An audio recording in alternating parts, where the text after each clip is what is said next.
Oh, yeah? All right. So I gave a presentation 2 months ago on these detention structures, and I had a lot of trouble putting this together. And it was because I put it together a number of times in my basement, and it's made out of basswood, which you guys like for carving. But it's not very strong, and so when I was trying to assemble it here, these knots were actually starting to pull through the center here. And then these knots in the string wasn't holding in the slot by the time I was showing a few guys. So I'm just saying this because I learned a lot. I learned a lot just giving this presentation, so I went home and made one out of hardwood. And so that goes together in like 3 minutes. So that's just a warning, if you're going to make one of these things, don't use basswood because it's too weak. And I did complain a lot about drilling all these small holes. And somebody afterward came up, and I don't remember who it was a big guy, and he suggested I buy this. So this is like 50 bucks. It's sort of a flimsy drill press, but you put your Dremel in it, and it starts out at 5,000 RPM and goes up to 25,000 RPM. And it drills those 8,000s and 10,000s holes beautifully. Much better than my drill press, which is a standalone drill press. So I also learned that from giving that presentation. So I learned a lot giving that presentation. Gary, thank you.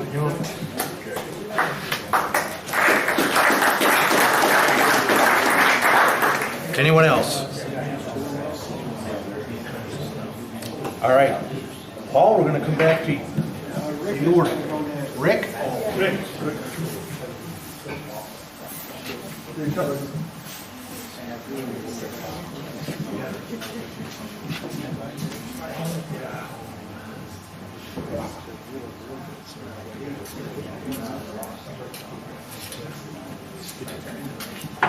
All right, sir, it's all yours. Thank you.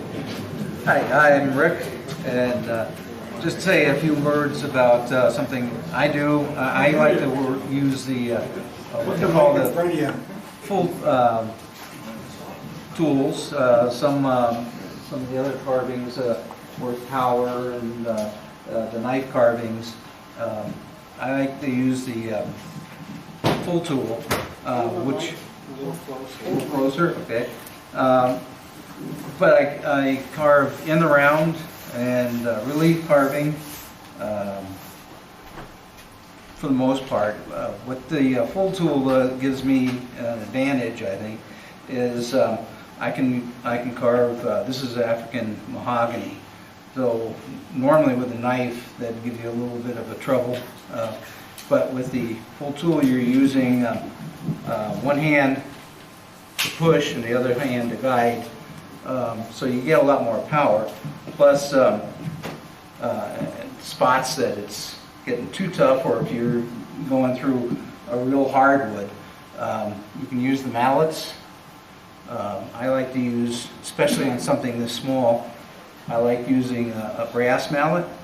It gives you a lot of control, and you can go through hardwoods, especially if you have sharp tools, which you need to keep sharp.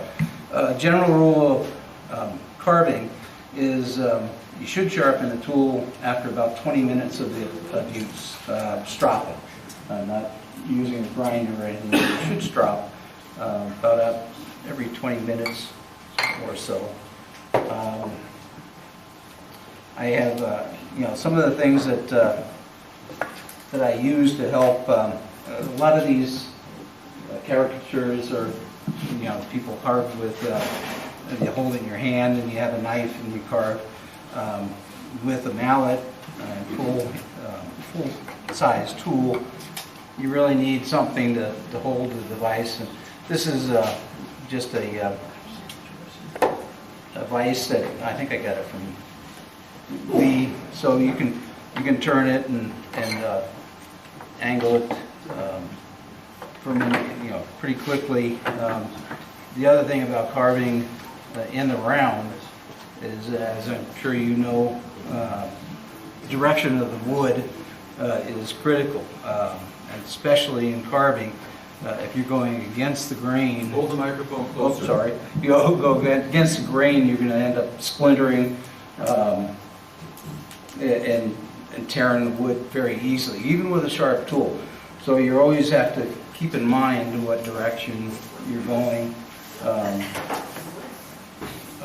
But that's the type of carving I like to do on the relief carvings. Something like this. This is, by the way, I took a piece of basswood and used double-sided tape to adhere it to this board, and then I use bench dogs, or just clamp it down to your bench. And then you can take off a lot of wood. You know, instead of the power carving, you can take off a lot of wood fast. But even with the full-size tools, if you have something like this, it's got what they call a sweep on it. It's a pretty steep sweep, so you can take off a lot of wood with little effort, especially using the ballots. So that's a little bit different approach, one that I like to use. There are also smaller tools, or a mid-sized tool, just a little bit shorter than this. Then you go to the palm tools,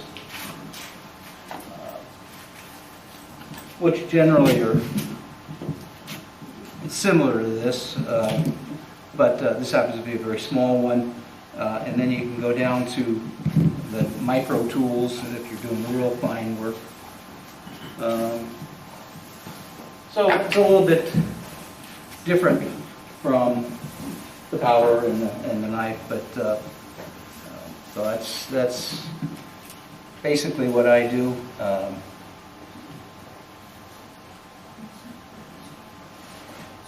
In the classes we start out, we talked about the relief carving. Yeah. Oh, can you explain a little bit about the labeling for the sweeps? Sure. The designs of the edges of the tools? Yeah. So they're labeled 1, 2, 3, and so on? Yeah, it goes up basically to a 9. Once you get, this is a 9 sweep. So this is an 18. Wow. This is an 18 millimeter. So they measure it from corner to corner. And the sweep. Okay, so that's a pretty. So a 9 is a half round? Yeah, just about. And yeah. a 1 is a completely And then if you go to, I don't think I have a 1 would be flat. Yeah. And I use a lot of time. Well, you use all of them, but a 3 is a pretty common. I'm trying to find a. By the way, yeah. And they all the tools come in. Here's a smaller sweep.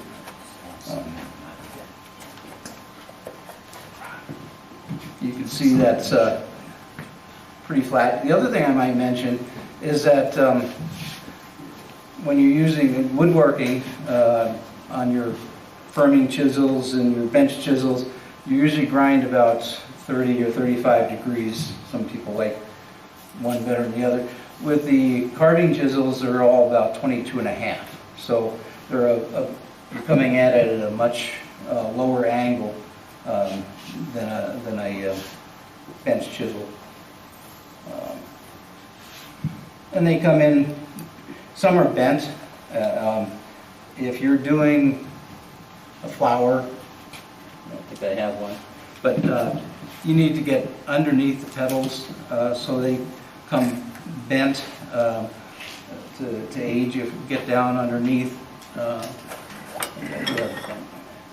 And then again, on relief especially, when you have something flat and you're doing, again, like flower or leaf, you want to get way underneath, and they have what is called a rebent, so that it bent one. Okay, here's a bent one.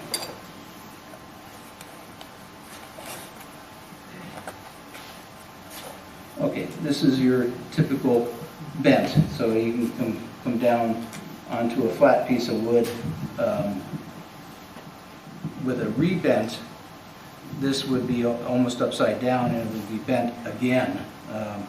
So it's hard to describe, but it's so you can get underneath a pedal. So there are all sorts of shapes. How small do those come? They come generally about a millimeter.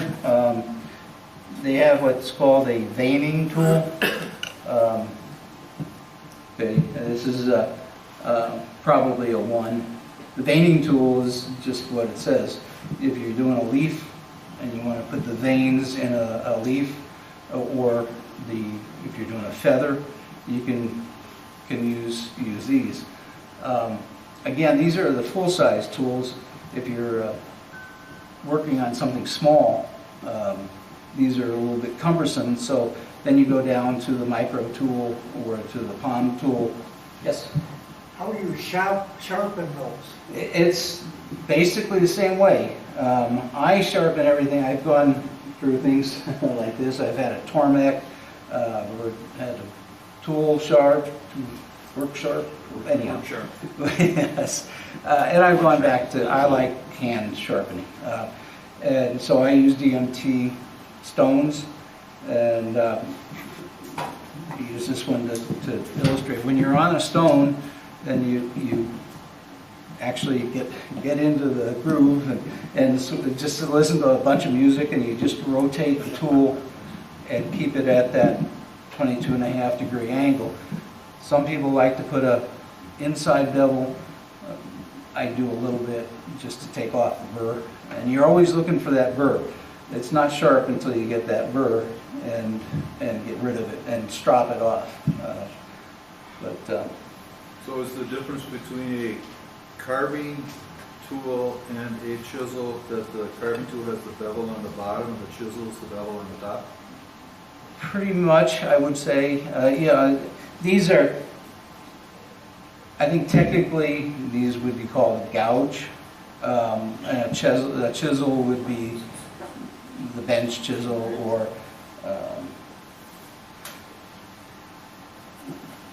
I think they're, technically, by the way, this is a mid-size skew.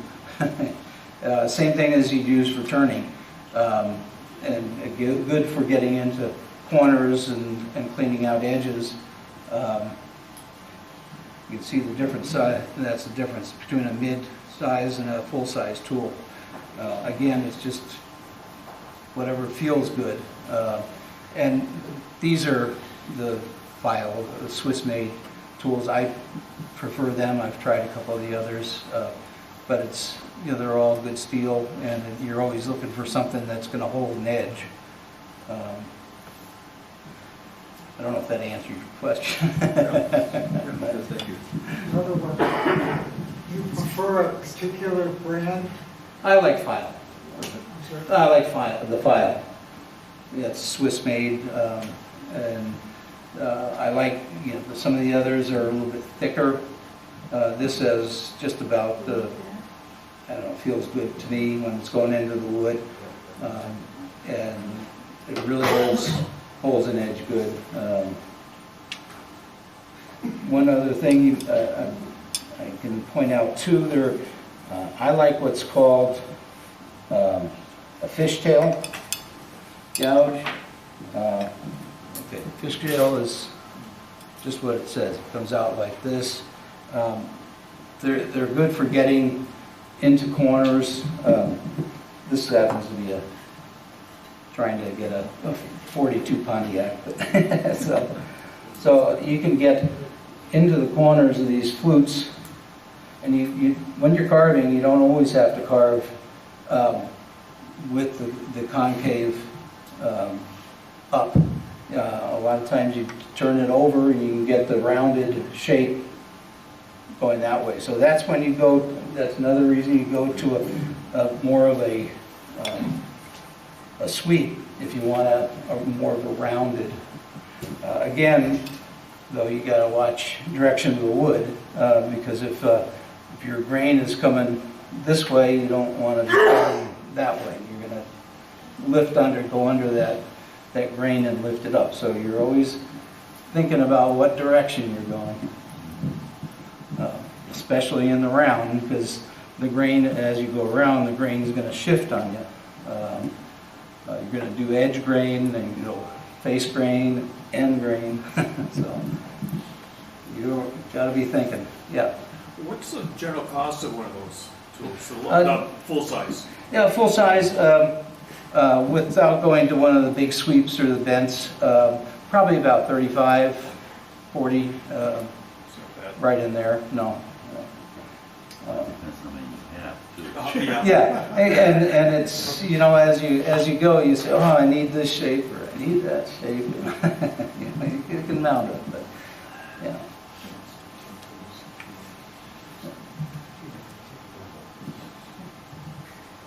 All right. Oh, that's about what I got.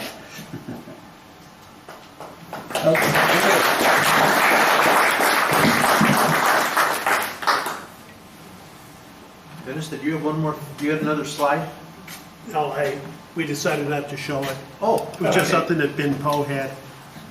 So anyway, I guess that pretty much wraps up what we were gonna do. If anybody's interested, I could, carve this tree. It'd only take a couple of minutes. we got time. Could stand up and watch. But I mean, if you're looking at doing something on furniture, it can happen real quick. You don't need to be, the camera is up here. One of the things too, like when you're working with, when you're doing edges on stuff, you always want to do the cross grain first, because that's when it tends to tear out. It's like here, you do the stuff across the grain, and then you go back and go with the grain. You smooth it out and go back. Yeah. and forth with the grain. Yeah. So, and I'm doing just, we were out in California 2 weeks ago, and so I'm just doing, one of the Monterey cypresses. And they're really neat trees, they're just curly and crooked and everything else. So this will just take a minute or two.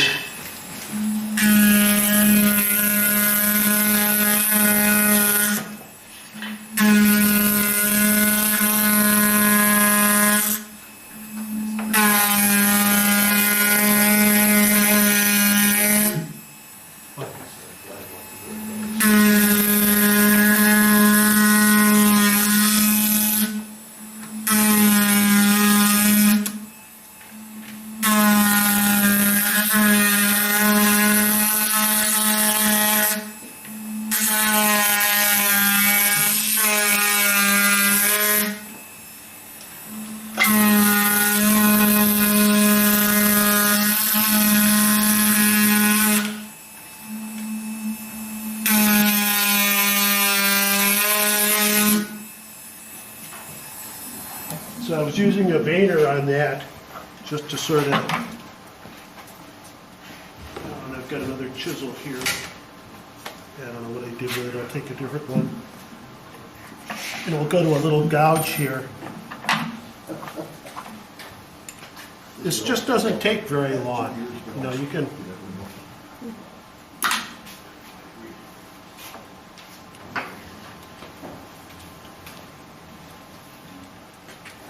What did you say was the brand of that? this is an Automock. Auto.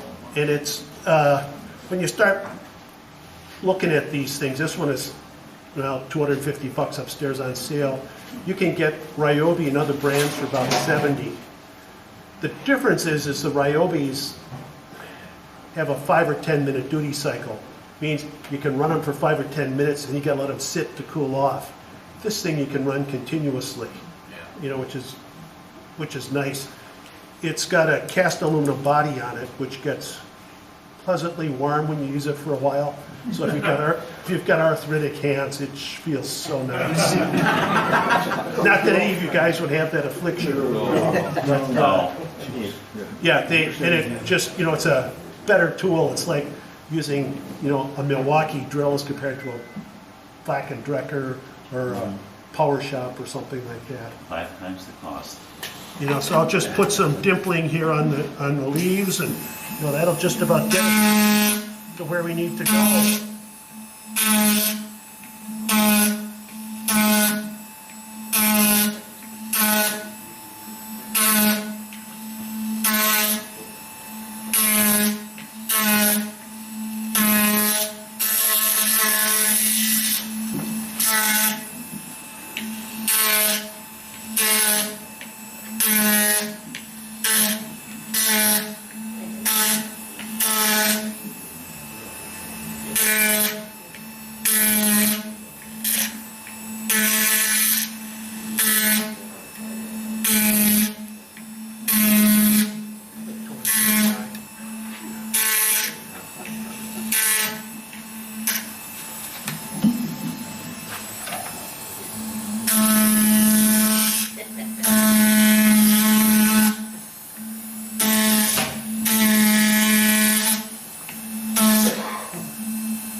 pretty much all it takes.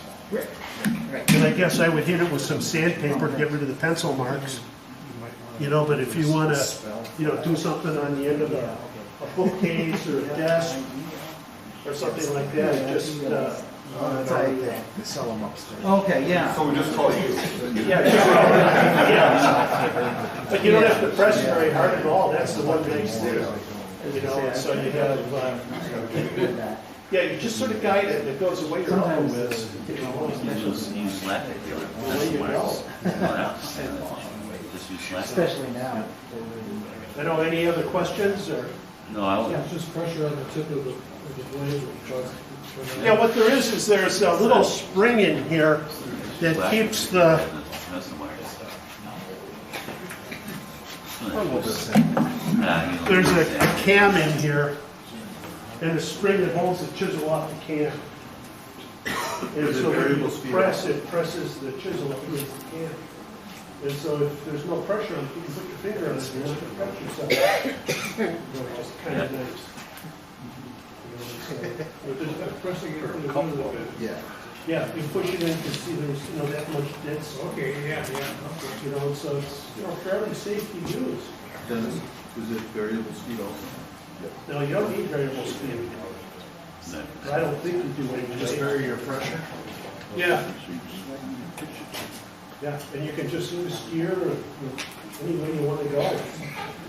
You know, it works well, and I do a lot of 3D stuff also, you know, with it. So.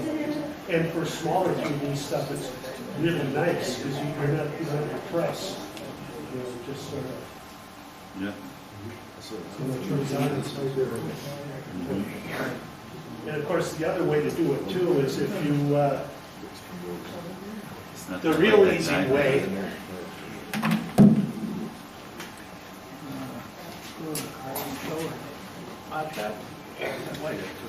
You know, if you're using rotary stuff, I'll have a table there. you know, what you're essentially doing is just grinding the wood away. You know, and you can get much more intricate, you know, with the rotary, I think. But you can argue that it's not as satisfying because also you get this powder out of it as compared to, you know, chips. So, you know, and it's personal preference, I guess. You know, whatever you want to use. That one you're holding was rotary card, is that what you're saying then? Yeah, both of these are rotary carbon. Okay. You know, this was a demo piece that I did in Dixie Stakes class. And I had one afternoon that I was all finishing the project, so I did this. This took a day and a half, you know, with her demonstrating. She's an excellent demonstrator. This one took about 4 hours. You know, and so and she teaches you lots of little different tricks. If you notice this one, there's a couple of ways to do this. This one started out as a domed surface, and it looks like it's really, you know, it looks really 3D. One of the tricks she told us was this was on the original surface, and we tightened the radius here, you know, to you know, sort of took out a wedge shape, and it makes this really pop. And so we just took out a series of wedges. And she teaches you how to grind tools with a safe end on it, so that, you know, there's about 1/8 of an inch here. So we took a burr, a straight burr, and ground it off 1/8 of an inch. So there was 1/8 of an inch left. Then we just sort of went around, and that's how we got that so even. You know, so.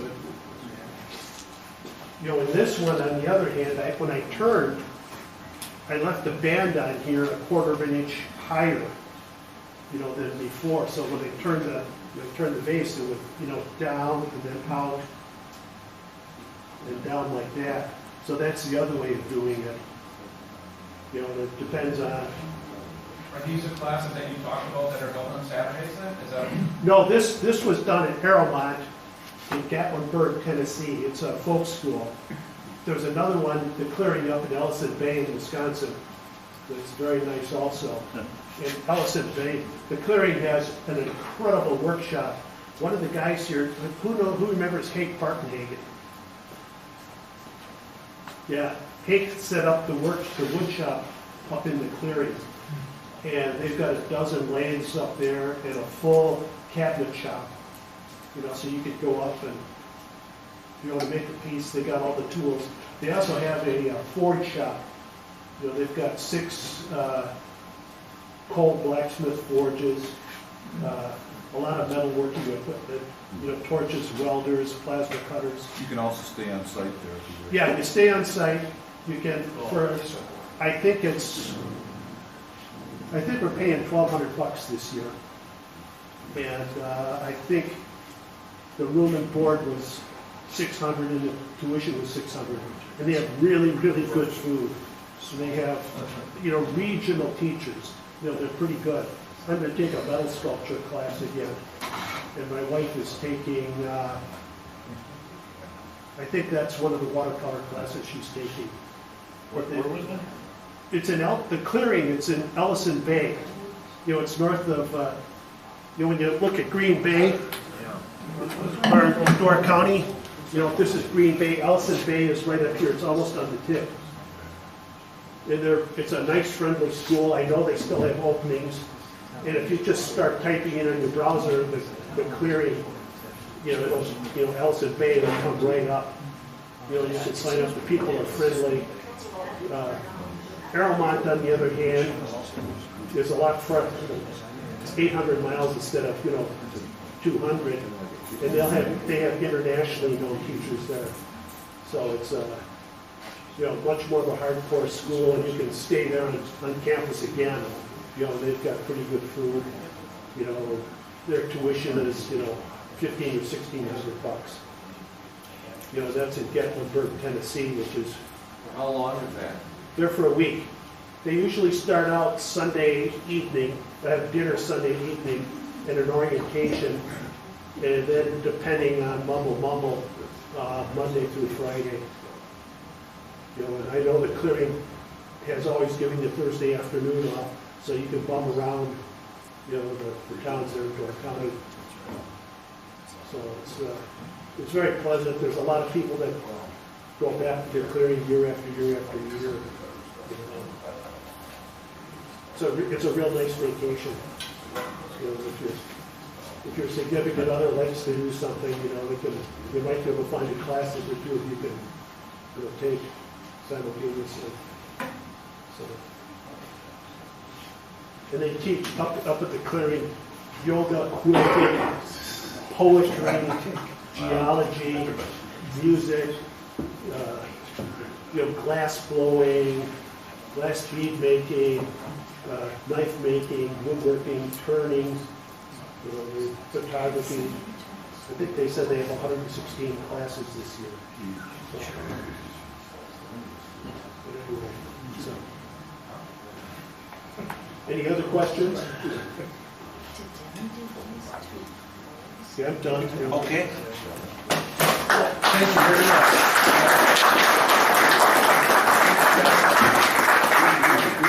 I have one quick comment. I was asked to spell the tool that I was using. File tool is PFIEL, and they do sell it upstairs. Yep.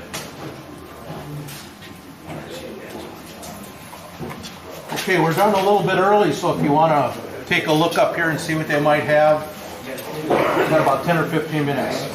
Otherwise, we are adjourned. Not that moment, it's a gear change down the road. It won't take you long to take the gear out. Okay. I lost go check.